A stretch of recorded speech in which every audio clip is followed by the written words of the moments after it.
Okay, we're going to try and have a succinct and to the point conversation as possible. Then we'll open it up for Q&A. And so the first question is to Mehdi Hasan, since we just watched this documentary film. The BBC said it decided not to broadcast the film due to impartiality concerns it had surrounding the production of the film. Most people don't know the background and the controversy that led to the BBC not broadcasting the film. Can you fill us in? Good evening, everyone. So, turn it on. I don't work in TV. So hello, can everyone hear me? Can you hear me? Good evening. Good to be here. Nader, thank you so much for having me. Thank you to Georgetown. Thank you all for turning up tonight to watch our film. And it is our film, and it's a very strange thing to say for someone who runs a media company and paid money for a film to say, I wish it wasn't our film. I wish it wasn't a Zeteo film. It wasn't supposed to be a Zeteo film. It was supposed to have aired on the BBC. And yet the BBC decided, under pressure from all sorts of institutions, individuals, groups, that they couldn't run this film because it might look like they're not partial, they're not impartial on this conflict, because they'd had a controversy over another documentary in which they'd followed a child around Gaza to see a life of a child in Gaza, and it turned out that he was the child of a deputy agriculture minister in the Gaza government, ergo he is Hamas.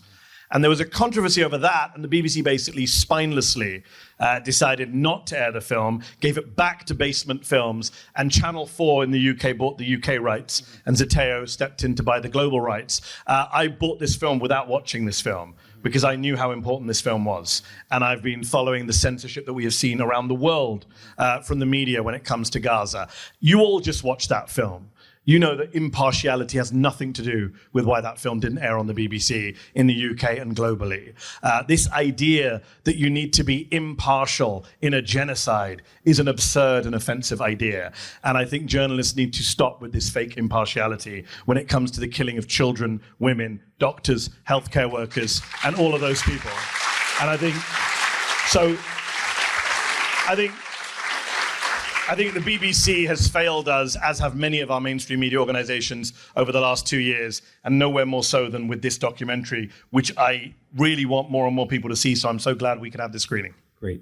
Feroze, let me turn to you. You've served two tours of duty in Gaza. You're going back for a third time.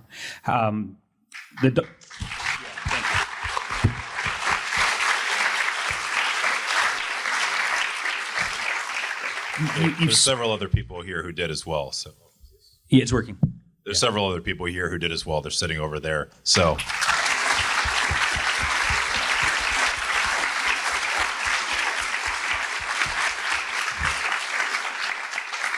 Feroze, having spent time in Gaza with those healthcare workers, what does the documentary sort of leave out that we should know in terms of filling out a broader picture? It's you can only show so much in an hour. But I think probably the main thing, it shows the victimization of the physicians and the nurses and plenty of others. But one thing it doesn't show is their struggle to survive. We were talking about this before, actually. I have just one example. I have a friend named Nazar. He's an anesthesiologist. He used to live east of Khan Yunis, east of European Hospital in Khan Yunis, so basically in the Israeli buffer zone. His home was the last one to be destroyed in his village. So now he's in the Mawasi starving with his 6 kids in a tent. He keeps sending me pictures of himself just getting thinner and thinner, and he gives any food he can find to his kids. He has his youngest boy is 5. His name is Keenan. And he sent me a text. Actually, I pulled it up. I'll just read it. He sent me a text the other day that it was just heartbreaking. He said, when the other day I asked Keenan, what birds do you know? He said F-35, F-16, Apache, and drone. And then he said, when we grow up, what can we teach him? It's just like these are this struggle to survive is not, it doesn't spare Gaza's doctors. The struggle to keep their children sane, it just doesn't spare them. And on top of that, the viciousness that they're just seeing and trying to fight against every single day. I fly in for 2 weeks and I fly out and I pat myself on the back and then I go eat a big cheeseburger. But these folks are there literally just all the time. And there's countless stories of the of physicians working in the ER when their whole family is brought in dead. You know, it's just so there's a lot that it doesn't show, I guess. But the main thing I would want to just emphasize is, and it tries to emphasize this here, to be fair, is just the humanity of these people. It's so profound, and so they're such decent people. That it's just it's hard not to notice it when you're there. Yeah. So I want to connect what you wrote in the New York Times last year with a report that we have from a British trauma surgeon, someone very similar like as yourself, by the name of Nick Maynard, who was in Gaza this summer, and he talked about things that he saw there that were just shocking. And he said that he noticed, as a trauma surgeon in Gaza this summer, Israeli soldiers, and I'm quoting him, targeting civilians specific body parts, one day shooting at the head, another day at the testicles.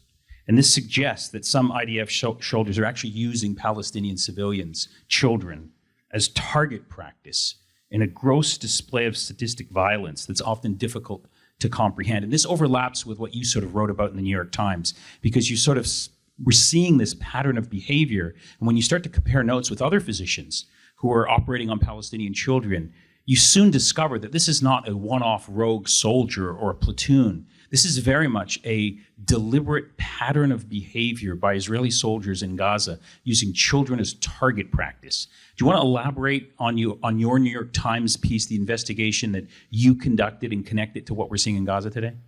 Yeah, so back in October I kind of did a poll of 65 healthcare workers, including myself, who've worked in Gaza and had gone from the United States. And so the poll question that got the most attention was, did you regularly see young children shot in the head or the chest? And 85%, I think, said yes, 84%, something like that.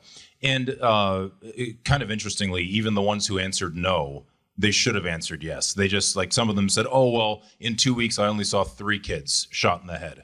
Is that they didn't think that constituted regularly enough to answer yes to the question, you know? So essentially, everyone who works in Gaza, who is working, how do you say it? When Israeli soldiers are in the vicinity of the hospital, we all see children shot in the head on a regular basis, and we're talking about small kids, not 17-and-a-half-year-old boys. We're talking about small children.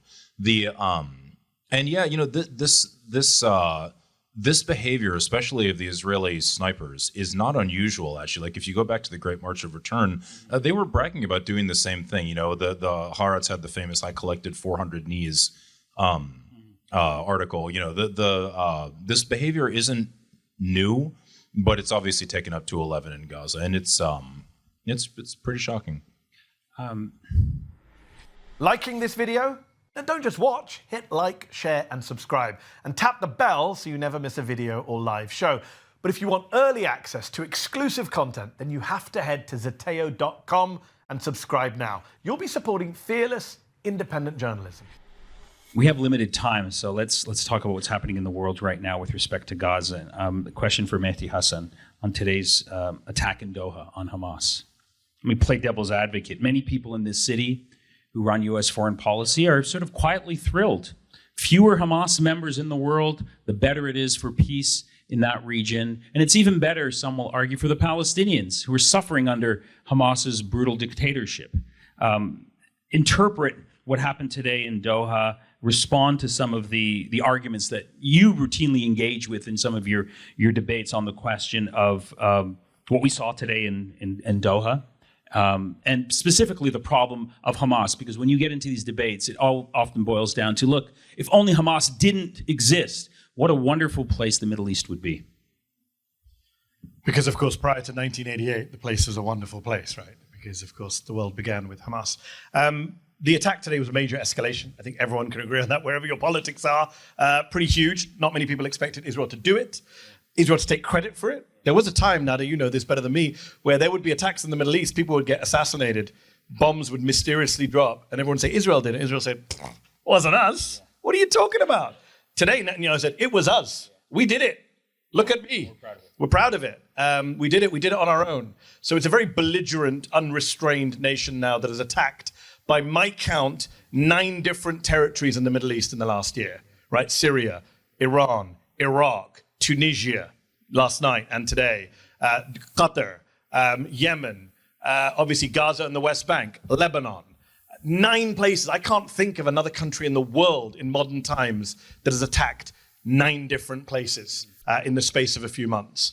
So, if it was any other country, we would use the phrase that my colleague Rula Jibril used today at our town hall, rogue nation, right? About a country that does this. Absolutely illegal to attack another country, whatever you think about it.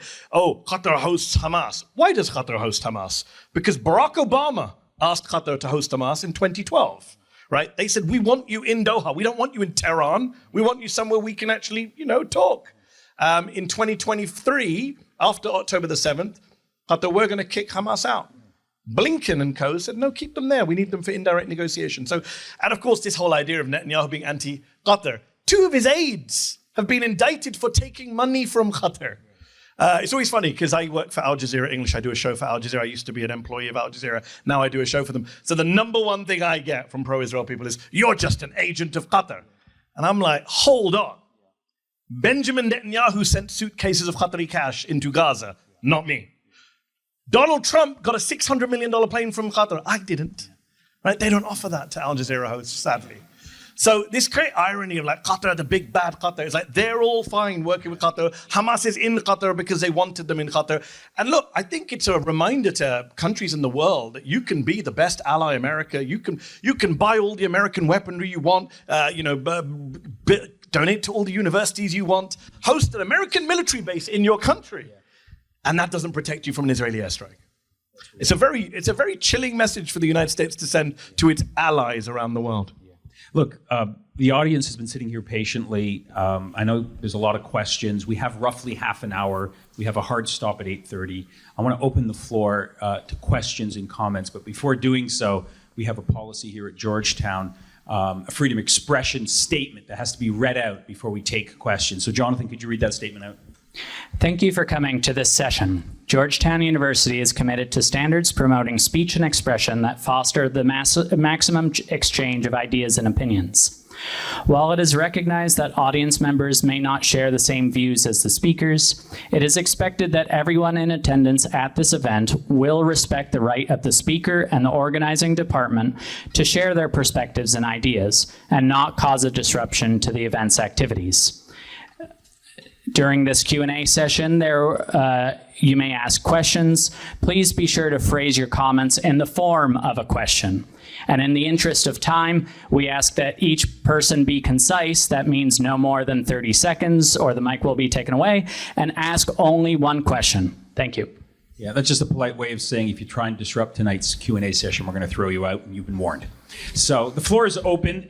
Jonathan has the mic. Raise your hand. We have 2 right there in the middle. Jonathan, if you can just sort of... Yeah, you're first. Man with the glasses. Yeah. Excuse me. And keep your questions as short as possible. We want to get to as many questions as possible so that everyone can... We're on a university campus. Man with the glasses doesn't narrow it down. Bald man with the glasses works too.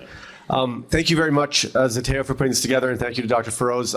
I just had a question about what we can do to help what you're doing. So presumably you're able to get into Gaza to provide this help, and presumably I would think there's some kind of help that can be provided to those going in financially or otherwise. And so what are the ways that one could support that? You presume wrong, actually. So it's very unfortunate, but the first time I went was in March of 2024, and then the Rafah crossing hadn't been taken. So we took I think I took 1,200 pounds of stuff in with me. I flew it on British Airways. It was completely ridiculous, but that was, you could get stuff in. The Egyptians didn't care what you took in as long as it wasn't a weapon of some kind, obviously. Now since the Rafah border is taken, the Egyptians won't let anyone go through, and actually it's just been physically destroyed, so you can't. So you have to fly to Amman, and then you have to be transported across Israeli territory in an Israeli bus, and they don't let you take anything. Like Mark Perlmutter, I went with him last time, both times actually, and he actually, he's an orthopedic surgeon, and he does a lot of nerve repairs. So he has these very small metal instruments that he brought with him because they don't exist in Gaza, confiscated them.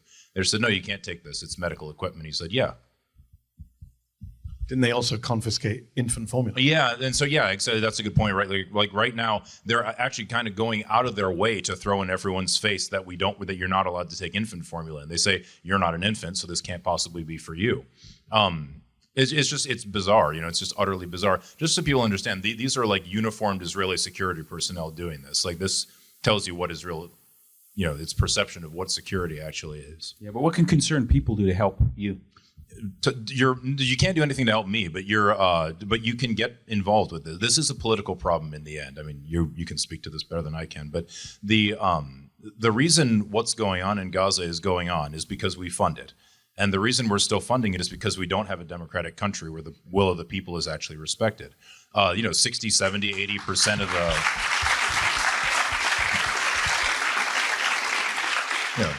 It doesn't matter how many people actually don't want this to be happening, because it's the large majority. That just keeps going on anyway. So, talk to your neighbors, get something, get a city council resolution, get Georgetown to, get involved in these efforts. Your voice does matter, but only if you use it. And, right now, I'm quite lucky in that I'm a born American citizen. I have plenty of other advantages. Like, I'm a physician, I'm quite wealthy, et cetera. But those are the people like me are the ones that have to step up and actually do something right now, because immigrants are under attack. All sorts of people are, and Muslims in general are under attack. Arabs in general are under attack. Palestinians specifically are extremely under attack. So the rest of us have to step up and do as much as we can. Jonathan, there's a couple of hands over here. Yeah, right. Yeah, you're next. Just keep your hand in the air, and Jonathan will find you right here on my left. You're right there. Yeah. You could have just said "man with the glasses." Yeah. Hello, everyone. Mehdi, huge fan. Such a huge fan. My girlfriend routinely makes fun of me for reading your book. How dare that friend? I know. I'm questioning it. I'm questioning it. But actually, the reason I bought this book was because I had the privilege of doing a summer program with a 14-year-old Israeli child. And I was suddenly confronted with someone who had a very different position on these issues, who I couldn't denounce, who I couldn't attack, who I couldn't, sort of engage with in the traditional ways that someone would make that argument. So, my question for you is, how do you sort of go about that with the people you can't take those lines of argument with? People like friends, family, who can help you if you win them over, but you have to win them over in a non-traditional way? It's a great question. To be honest, there are fewer and fewer of those people around, because we are a very polarized country. So most political issues do end up being quite partisan nowadays. Everything's become partisan. Even things people agree on, once the person in power changes, everyone changes their position on it. In terms of specifically Gaza, specifically Gaza it is a human story, right? This is why it's so important to elevate the voices of Palestinians who are actually on the front lines and let them speak for themselves. There's, the apocryphal line that's attributed to Stalin, which is one death is a tragedy, a million is a statistic. I, as a journalist, can say 1,500 healthcare workers have been killed, 34 of 36 Gaza hospitals have been destroyed. The WHO says there's never... Great, okay, but it only goes so far. Ultimately, what is going to cut through to people is the stories of real people on the ground. I have seen this film 3, 4, 5 times, I've lost track. But every time I see Khalid Hamouda talk about waking up and seeing his daughter dead in front of him, breaks me. And any human being with a heart, it breaks them. And that's why public opinion has changed, right? That's why most people are against what's happening, because most people are not sociopaths. And the people who are left behind defending this shit are sociopaths. That's what it's come down to. There's a reason, to go back to what Feroze said, there's a reason why democracy is broken in this country. 50% of Americans say it's a genocide. 3% of members of Congress say it's a genocide. Only 1 in 3 Americans says it's not a genocide. And even the 1 in 3 who says it's not a genocide, they concede, well, it's bad, it shouldn't be happening, we want a ceasefire, it's war crimes. So to go back to your question, I would actually say, for the few people who are still ignorant to what is happening in Gaza, you have to really present the human story to them. I say in the book, it's not about facts and figures, it's about connecting with people in their hearts, not their heads, with stories, not with statistics. That's still true. But the broader point I would make is, actually, the hardcore minority who are still defending this stuff, they're kind of irredeemable, and I wouldn't really waste too much time on them. And I say that as someone who sits and debates them on different shows. But just to be clear, in my defense, I debate those freaks on shows online, not because I'm trying to change their minds, it's because I am trying to get through to maybe the one person who's happened to come across this show who didn't know what's actually happening on the ground. But it's not to change their minds. As I say, if you're still defending this 23 months in, you're a sociopath. Next question. First of all, Mehdi, I love you too. Talking about freaks, keep on going on Piers Morgan's show, because you do a great job there debating freaks. Now, the question is going all the way back into the Biden presidency. We've talked about red lines, don't go into population centers, don't go into Rafah. And then the Emirates saying, don't go into the West Bank. And now they're bombing Qatar. So where is the red line? Is there any red line whatsoever? I mean, no is the short answer. This Israeli government can do whatever it wants in a way that no Israeli government beforehand does. One thing that depresses me sometimes, and you guys are all students, you study history, you're getting into politics now, or already have done. One thing that depresses me is this line that people always act like everything is the same all the time. It's not.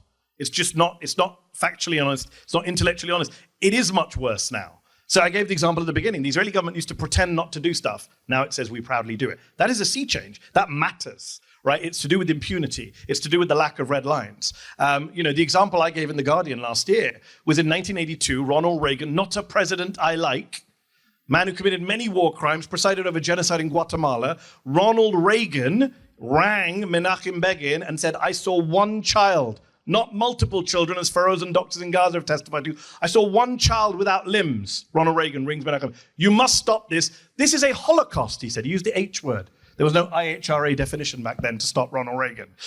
Begin said, you can't say that to me. I know what a Holocaust is. Reagan said, stop it now. Within 20 minutes, he rang back and said, it's done. The bombing of Beirut had ended. Right? There was a different time where there were red lines. And even horribly pro-Israel right-wing President Reagan had red lines. We're in a moment now where Donald Trump certainly doesn't have any red lines, and a bunch of Democrats also have shown they have no red lines. So it's up to us, really, to call for those red lines. It's up for the rest of the world, unfortunately, doing a better job than the US, holding Israel to account. You saw the Spanish government yesterday stepping up. South Africans obviously have led the way on this issue, the global South. And here in the US, our government has failed us, but our college campuses have not. So you all are also on the front line in making sure there are red lines. Okay, let me see. There's a question here at the front. Yep. Hi, I'm a huge fan. I am a student from the Global South studying at Georgetown. And my question was, what can I do? I don't have the privilege of American citizenship. I'm someone who socioeconomically is very constrained by my career choices after college, and I have to be careful about what employers think. And these are concerns that a lot of international students at Georgetown have brought forward. What can we do as someone who's still very morally conflicted and wants to do something about this? And also, I'm a huge fan. In 5th grade, my English teacher put on your Oxford debate, and that changed my life. So thank you. We got the question. Part of me feels lovely hearing that. Part of me feels super old that you were watching me in 5th grade. I am a very old man. 2013 Oxford Islam debate. Thank you for watching. Are you from Pakistan? I'm from India. India, great, even better. Controversial. Controversial! I am a proud son of Indians. Look, it's a serious point you make. I was speaking in Ohio earlier this year, and afterwards I was doing a book signing, and a young student came to me and said the same thing. Said, look, I want to speak out. I love your book. I love debating. I came here to study, but I can't. I'm on a student visa. And it broke my heart. I genuinely, I'm an immigrant. I'm an American citizen, I'm an immigrant. One of the reasons I did move to this country and do love this country was the First Amendment, right? We don't have that in the UK. You don't have it in a lot of European countries. To see that under assault and say the First Amendment doesn't cover non-Americans, which is not true, it always has done, is truly heartbreaking. And yes, it's damaging, right? Because I can sit up here, Feroze can sit up here and say, speak out, join us, do this, but you are limited. And I'm not going to ignore the fact that Badr Khan Suri is sitting right here. Great respect to him. And what he went through. And what people on student visas and green cards and all of that we've seen over the last 7 months have gone through. So it is a very real problem. I don't have an easy answer for you because I don't want to be responsible for bad things happening to you. Right? I spend my life sitting up on these stages, doing debates, talking to people, going on TV, speaking to crowds. And yes, my message is we do need to speak out. We do need to use our voices. But we live in a time where some of us, unfortunately, our voices are in a more precarious place than others. I would say one thing. I don't know what advice to give to you. I'm genuinely honest. Only you can decide where that line is for you and where you want to push till. But what I will say is that all of the American citizen students in this room should be looking out for you. That is one thing I would say for sure.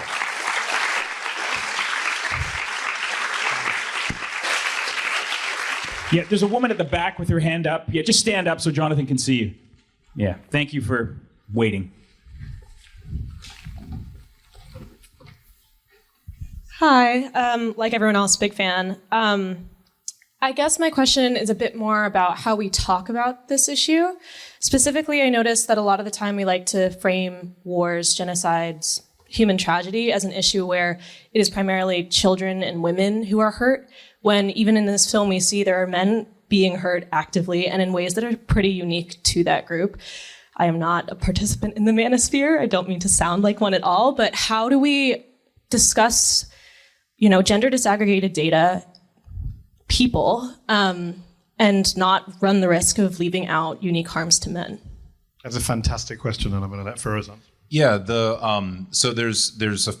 what you're saying is exactly correct. Unfortunately, there's a very easy way to show what the Israelis are doing. I shouldn't say that. What we and the Israelis are doing is monstrous. It's to say, look at how many women and children they've killed, and it's a nice shorthand for just saying, look, these are all innocent people. But at the same time, the vast majority of men who've been killed were not Hamas militants or any other such thing. If you're participating in militancy, if you're being a combatant, okay, fine. That's war. It's big boys rules. But everybody else is not supposed to be just murdered, and that's what's going on. There, back in maybe December, a while ago now.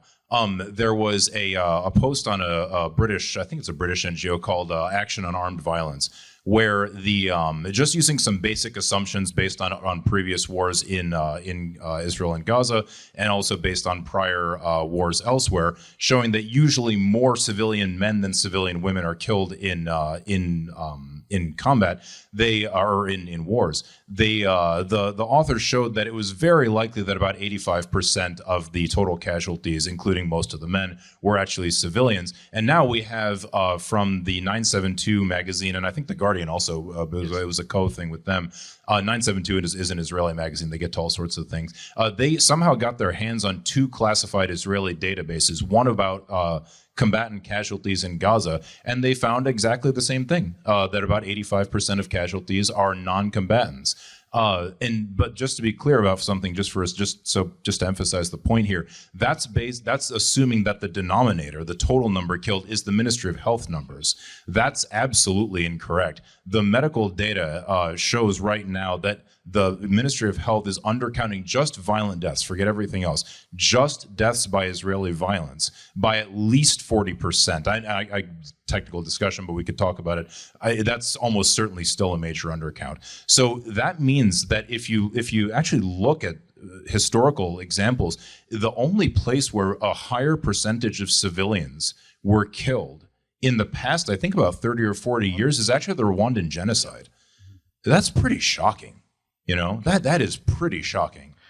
Can I just add one thing to what Feroze said? And I love this question. It's so important.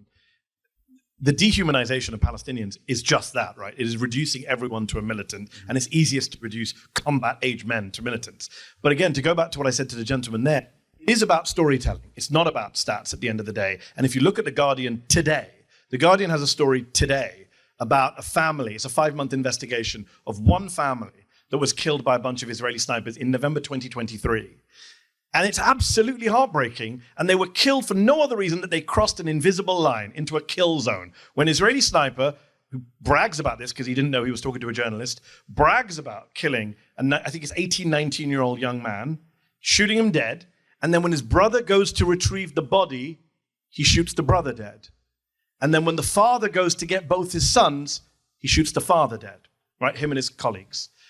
That is absolutely heartbreaking. I defy anyone to read that story and not come away brokenhearted. 3 Palestinian men, no women, no children, no elderly, nobody in sight of the usual victims. These are 3 men. And what happened to them was an outrage. And I think, again, we need to amplify these stories. We need to tell these stories because that is the only way to get through to people. There's a woman right in the middle of the room, Jonathan. Yeah, if you could just stand up. Yeah, Jonathan. And raise your hand so Jonathan can see you. And then we'll go to this side of the room, and then we're going to have to wrap it up pretty soon. Thank you, Mehdi. Thank you, Dr. Feroze, for your service and the other doctors in the room who have saved many lives in Gaza. My question is, we have seen Israel cross many red lines, as we've mentioned, and we've seen the capitulation of the Arab world to Israel in the West. And in the film that we all watched, we saw Smotrich say that his goal is to destroy Gaza. And so my question to you all is, how do we see this ending if negotiations and ceasefires are not upheld? What will be the end result of this genocide, and what will bring the end of this moral catastrophe that we've bared witness to for the past 23 months? That's a huge question. Not sure there's a simple answer to that either. I stopped doing predictions when Donald Trump won the presidency in 2016. I swore I would do no more predictions because I thought he wouldn't win. Foolish me. I will say this, without doing any predictions, I will say this, look, the situation is not good, right? I give a lot of talks on this subject. I talk a lot about hope. We live in a very hopeless time. It feels like a time of despair. And, there's a line from Desmond Tutu that keeps me going from apartheid South Africa, which is, being hopeful is being able to see the light despite all the darkness, right? Hope is not about just pretending everything's great, sunny day, optimism. That's not what hope is. Hope is acknowledging that we are in dark times, that things are only going to get worse, right? That darkness is going to get worse before we see the light. And I think that is the case in Gaza. I'm not going to sugarcoat it. What the Israelis have done to Gaza is unprecedented. When Smotrich says we're going to turn it into piles of rubble, he's done it, right? It is uninhabitable in many ways. It is unlivable in many ways. None of us want to see the ethnic cleansing of the Palestinians from Gaza. But at the same time, we have to recognize, I don't know how you go back to normal life anytime soon, even if the war were to stop tomorrow. Feroze knows this more than me. The healthcare infrastructure, the disease, the life expectancy, none of that is transforming overnight or anytime soon. And certainly in terms of the rubble, there's UN statistics that show it could take 300 years to clear all the rubble and rebuild Gaza. So in that sense, it does look hopeless.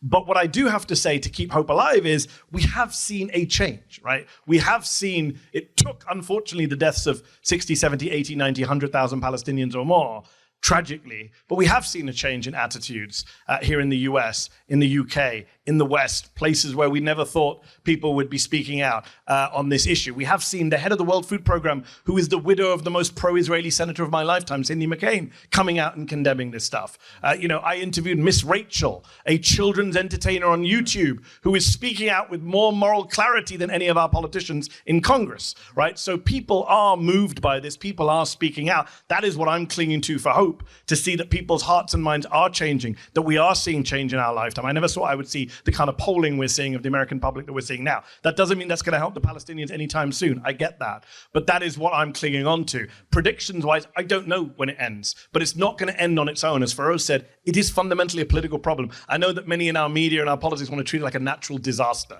Like Palestinians are dying from an earthquake. No, this is a man-made famine. This is a man-made genocide. And the men who are making it tend to be in the United States Congress and the White House. Mm-hmm. Do you have your hand up? Yeah, right there.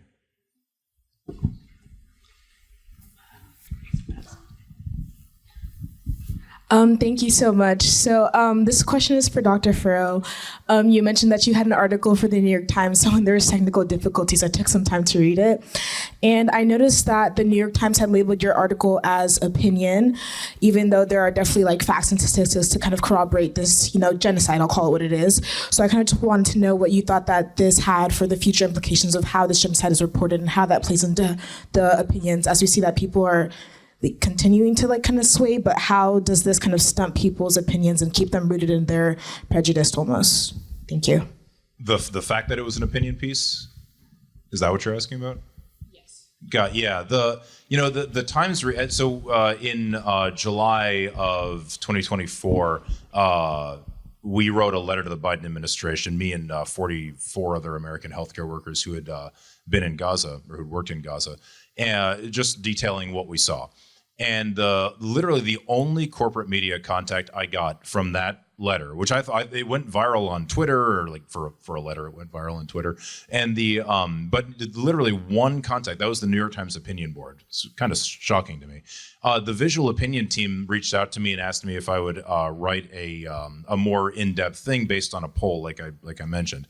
I didn't think much about the fact at the time that it was an opinion piece instead of a news piece. And but yeah, it's kind of interesting because nothing seems to actually cross over that barrier.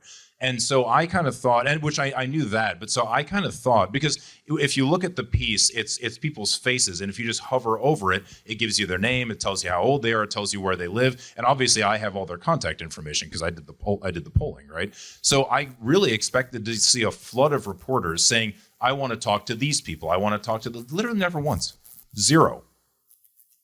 From the U.S., not from corporate media, not Zeteo. You also had the CT scans or the X-rays, right? With the remember, which was claimed to be fake. Yeah, yeah. And that should have been on the news pages. That's not a comment page thing. Yeah, the fact that you, a doctor, have actual evidence, medical evidence of kids being shot in the head by Israeli snipers, and that's not on the front page of the New York Times. I mean, I mentioned the BBC earlier. The New York Times is another quote-unquote liberal media institution that is deeply complicit in this genocide, and people who work there know this is true, and the evidence is undeniable. I mean, they bury, you want to talk about burying stuff in the opinion pages, even in the news pages. There was a story the other day about how exhausted Israeli soldiers are, because it's so exhausting doing genocide. And at the end of that piece, they buried this line where the soldier they're interviewing says, yeah, at the beginning, some colleagues of mine burned down 10 houses as revenge for October the 7th, and our commanders greenlit it. It's like the penultimate paragraph of a news story about exhaustion. Why is that not the lead? Right. We have an Israeli soldier telling us that war crimes were done. We have a named on-the-record soldier buried at the bottom. You'll remember UNRWA employees who were taken and tortured, like the doctors you saw in this film. They did an entire story about this, and at the very end, they buried the story that people have died in Israeli detention after being raped. Male detainees have been raped to death. They buried this in like paragraph 44 of some epic piece. So the New York Times, indirectly, as a media organization, I do believe has a lot of blood on its hands. Oh yeah. Okay. The International Association of Genocide Scholars recently ruled, I think by like a margin of 8-1 or something, that the Israeli attack on Gaza is genocidal. I remember the day it's only a 3-page report. It's very simple. And I put on Twitter, there's no way this will ever be mentioned in the New York Times. I was just sitting here checking, and no, it hasn't been. That's a shocking thing. It has been, but it was mentioned, like it hasn't been the subject of a story. The 9/72 investigation that I mentioned has never been mentioned in the New York Times. The one showing that 86% or 85%, whatever it was, of deaths in Gaza have been from combatants, or from non-combatants, excuse me. So yeah, the Times is pretty terrible in general, and honestly, it's just not a very good source of information on this particular topic. People will say, well, they published you. Yeah, no, they did, and that's true. But that's one, if you go back and read, a long time ago, there's a book called Manufacturing Consent by Edward Herman and Noam Chomsky. One of the main ways that media controls thought and attitudes is through what's called framing. So yeah, every so often you publish some dissident voice. He sounds like a lunatic because what he's saying makes no sense, and then you go back to publishing the state line. And that's basically the idea, Yeah, the information's there, so they can certainly say, "Oh yeah, look, we're so this or that." We published Feroze, but it's not a big deal. Just one more example, and I know we need to go back to the audience. One more example, and I promise it's one, because if I keep going, I can go all night long on this subject. But one example, Professor Omar Bartov, who you and I know well, we did an event with him at Busboys, Professor of Holocaust Studies at Brown University. According to the US Holocaust Memorial Museum, he is one of the specialists on genocide in the world. He's also Israeli, Jewish, ex-IDF. Writes a New York Times op-ed recently saying it's definitely a genocide in Gaza. Next day or 2 days later, Bret Stephens, not a genocide scholar, not a historian, nothing, has no qualifications on this subject whatsoever, writes the rebuttal on behalf of the New York Times opinion. They can't, as to point for his way, yeah, of course, we published Omar Bartov, but then you published Bret Stephens baselessly trying to take him down. Right there, yeah, at the front. And then we're going to take maybe 2 more questions. We're going to have to wrap it up. I see your hand at the back. We'll try and get to you. Go ahead. Thank you, everyone. My question is just to bring it back to what happened last night with Tunisia, the flotilla that was bombed. I guess my question is, what should we expect in the Northern African region? All of the countries in North Africa are trying to bring forward people in the flotillas. They're trying to help. What can we expect with Qatar's bombing, with Tunisia's bomb? Like, where's the line, basically, to bring it back to the question earlier? The same answer, which is there is no line, but what's interesting is there is no ending in resistance, right? So my good friend Greta Thunberg, who's a Zeteo contributor, she goes out on the first flotilla, or the most recent flotilla before this one, gets arrested, gets detained in Israel, then thrown out. She gets insane amount of racist and misogynistic abuse, and she's back. She's going back in. I mean, I have nothing but awe for Greta. I mean, not all heroes wear capes. There are a lot of people who are going out and putting their bodies on the line from the global south, from the west, activists, students, organizers, journalists, and I have nothing but awe for them because these people are not rolling over. And I look at what people are doing on these flotillas, literally facing Israeli drone strikes. It's not like the old days. I've got an American passport. I'm safe. No. The ship they bombed that was docked was under a British flag. As you can imagine, the British government went nuts and protested. Just kidding, they didn't. So they're very brave in doing this, and I just think it's very important that we don't minimize the actions that are being taken, right? To go back to my question, like the way that genociders win abroad and fascists win at home is when we all accept the narrative of inevitability. They want us to say, it's done, it's over, they've won, we've lost. And we cannot give them that victory. We cannot give them that assurance because that is what their goal is to beat us into submission either physically or rhetorically or on places like these campuses. And one last thing, when you see people on those flotillas and, people say, oh, what's the point of this ship? It's not going to get through. They're all going to get arrested. Sure, they know that. But it is an act of defiance. And when you compare that with some of our universities and our big tech companies and our big law firms, which are preemptively bending the knee and rolling over, it just shows how shameless those powerful people are when powerless people can still stand up for the people of Gaza. There's also...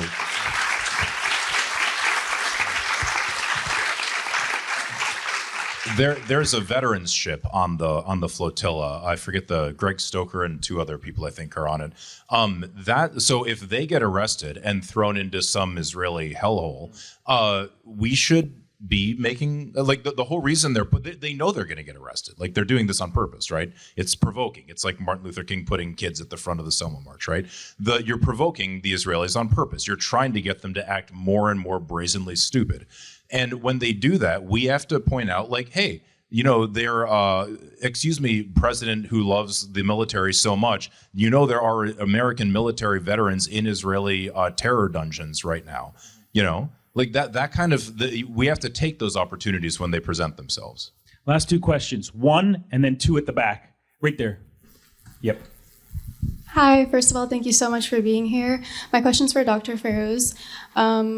You mentioned that you've been twice before and you're going again. As a future physician, this is something that I would love to do one day, Doctors Without Borders, among stuff like that. How do you mentally prepare yourself to go there, not knowing what the outcome may be? And not only yourself, but your family and your loved ones as well. Yeah, no, I don't know, maybe I just don't think about it very much. When I go over there, it's scary being over there. I mean, they can attest to it as well. It's not pleasant. You're physically uncomfortable. You're hungry. You're tired. The hospital is quite literally rocking back and forth most of the time you're there. I mean, it's really something. I guess I'll tell you a story. Like I was at actually, the movie opened with the last Rafat, his video of the murder of the 15 civil defense workers and paramedics and a UN worker. That was on March 23rd. I remember because it was the same day as my patient, whose name was Ibrahim, the same as Dr. I forget, Dr. Hussam Abu Safia, his son. His name is also Ibrahim. My Ibrahim was a 16-year-old boy. He had been injured on March 18th when the Israelis resumed bombing Gaza, and I happened to be there at that time. And he was the last case I did that day. By March 23rd, he was actually ready to go home. And after Iftar, I was going to go down. It was Ramadan during the time. So after Iftar, I was going to go down and change his dressings. And on my way down the stairs, his room was blown up by the Israelis. They wanted to kill the other guy in the room, who they said was the prime minister of Hamas, but I don't think he knew that. That's, now, the bombing happened. I assumed that the ER had been blown up, but the Palestinians kind of grabbed me and threw me into the ICU to try and keep me as safe as they could, because they're nice people like that. And after about an hour, the hospital lockdown was lifted, so I went down to the ER to see if anybody needed help. And when I was down there, 3 guys ran down the stairs with a sheet wrapped up in a body. So I directed them, go to the trauma bay. And as soon as I pulled the sheet off, I realized it was Ibrahim. His abdomen was torn open, his colostomy had been torn. He'd probably been killed instantly when the bombing happened.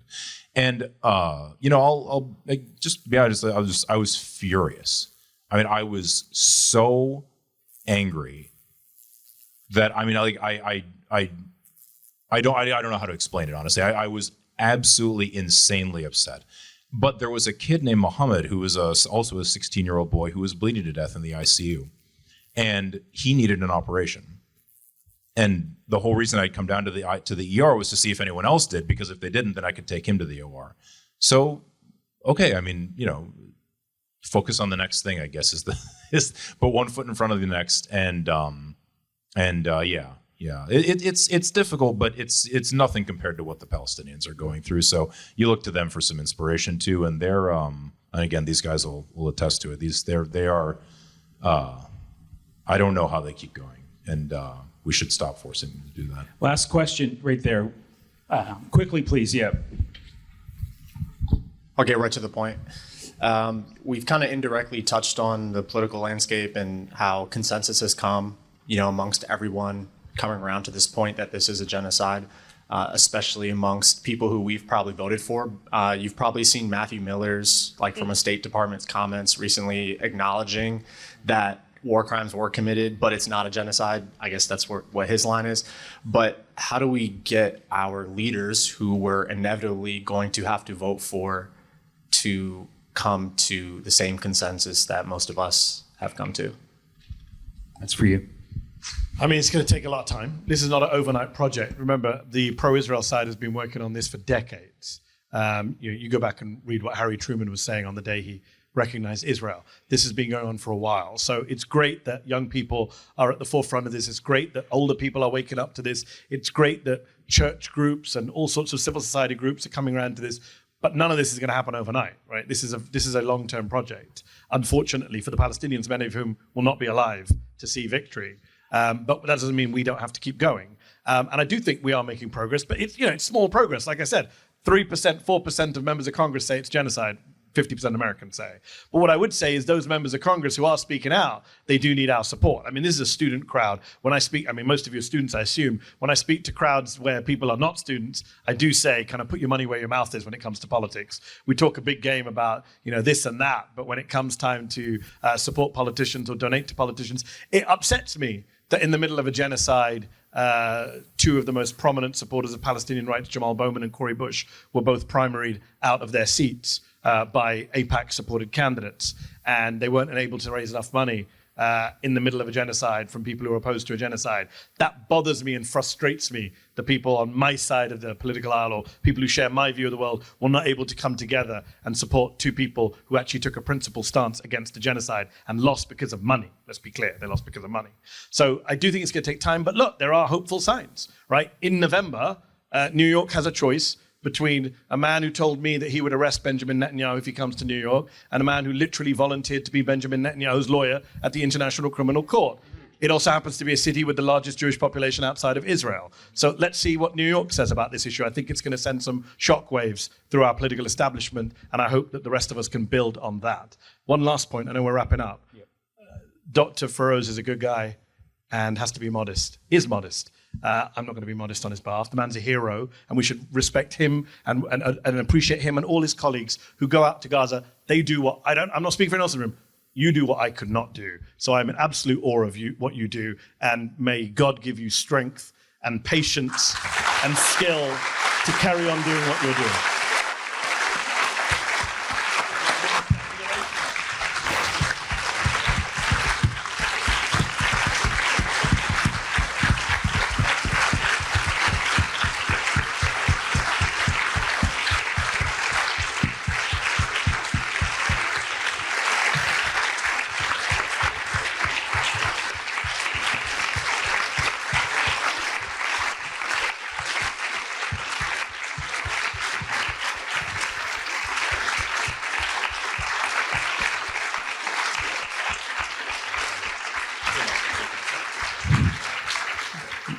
On that note, thank you all for coming. See you at our next event. Shameless plug. Subscribe to Zeteo. Support independent journalism. Did you like this video? Don't forget to subscribe to this YouTube channel and turn on notifications. For exclusive content and to support our independent, unfiltered journalism, head over to Zeteo.com. Your support matters.